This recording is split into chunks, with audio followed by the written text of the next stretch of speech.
విశాఖ పోర్టులో దాదాపు 1,00,000 కోట్ల రూపాయల పైగా డ్రగ్స్ని స్వాధీనం చేసుకున్నారంటే నిజంగా మరి రాష్ట్రంలో ఈ గతంలోనే గంజాయి ఉంది. ఇవాళ ఈ డ్రగ్స్ వల్ల ఎన్ని లక్షల కుటుంబాలు నాశనం అవుతా ఉన్నాయి దీన్ని బట్టి అర్థమవుతా ఉంది.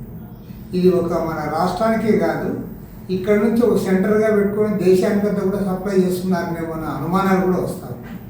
ఎందుకంటే గతంలో ముంద్రా పోర్టులో ఏదైతే వచ్చిందో అప్పుడు దొరికినప్పుడు దేశమంతా సంచలనం కలిగించింది.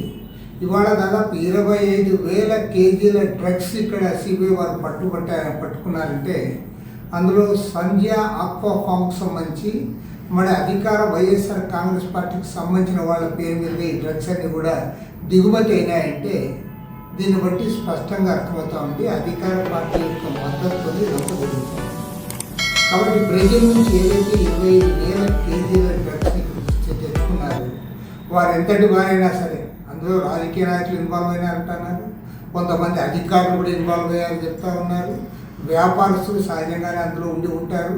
వీళ్ళందరిపైన కూడా ఉక్కుపాదం మోపాలి, కఠినంగా శిక్షించాలి. ప్రజల జీవితాలతో చెలగాటమాడుతున్నటువంటి ఈ డ్రగ్స్ మాఫియాను కంట్రోల్ చేయడానికి ఒక చేతగాని ప్రభుత్వం, జగన్మోహన్ రెడ్డి ప్రభుత్వం, వాళ్ళతో కుమ్మక్కయ్యే ప్రభుత్వం, లాలుచిపడే ప్రభుత్వం అధికారంలో ఉంది కాబట్టి ఇదంతా కూడా జరుగుతూ ఉంది. కాబట్టి కేంద్ర ప్రభుత్వం సిబిఐ ఈ జగన్మోహన్ రెడ్డిని కాపాడడం మాని ఇవాళ దీనిపైన సివియర్ యాక్షన్ తీసుకోవాలని చెప్పి డిమాండ్ చేస్తూ ఉన్నాం. మాఫియా పైన ఉక్కుపాదం మోపాలని చెప్పి సిపిఐ తరఫున డిమాండ్ చేస్తుంది.